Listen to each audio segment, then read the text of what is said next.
we provide you the platform to turn your dreams into reality. Give wings to your aspirations with KR Mangalam University. वक्फ संशोधन अधिनियम 2025 को लेकर एक बार फिर आज सुप्रीम कोर्ट में सुनवाई हुई।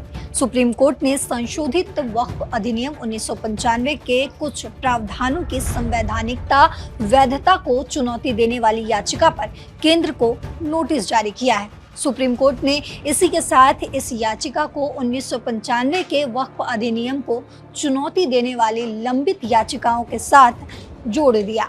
अब समझते हैं कि आखिर 1995 के वक्फ अधिनियम क्या है।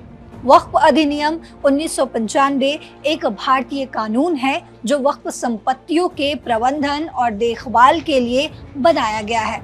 वक्फ संपत्तियां वे संपत्तियां हैं जो इस्लामी कानून के तहत धार्मिक या धर्मार्थ कार्यों जैसे मस्जिद, स्कूल, अनाथालय या गरीबों की मदद के लिए समर्पित की जाती है।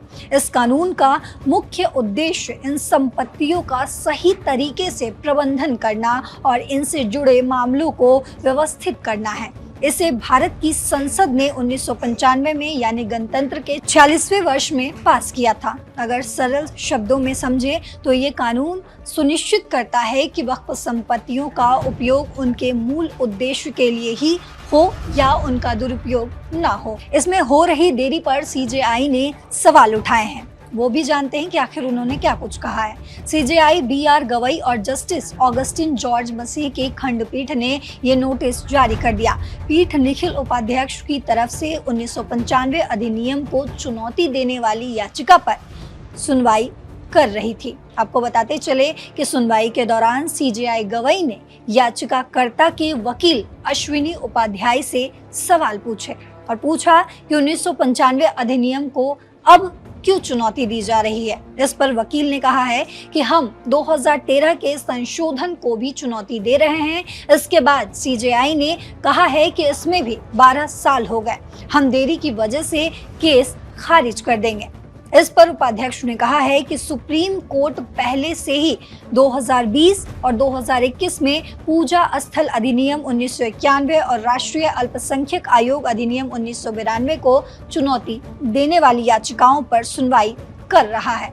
और इस पर याचिकाकर्ताओं ने आखिर क्या कुछ कहा वो भी आपको बताते चलते हैं कि क्या दलील दी गई।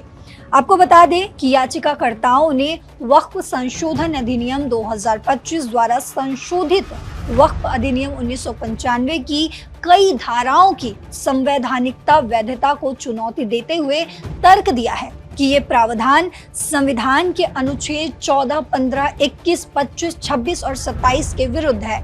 याचिकाकर्ता ने ये भी तर्क दिया है कि केवल मुसलमानों के पास ही उनके धार्मिक संपत्तियों को संभालने से संबंधित कानून है और अन्य धर्मों के पास ऐसा कोई कानून नहीं है।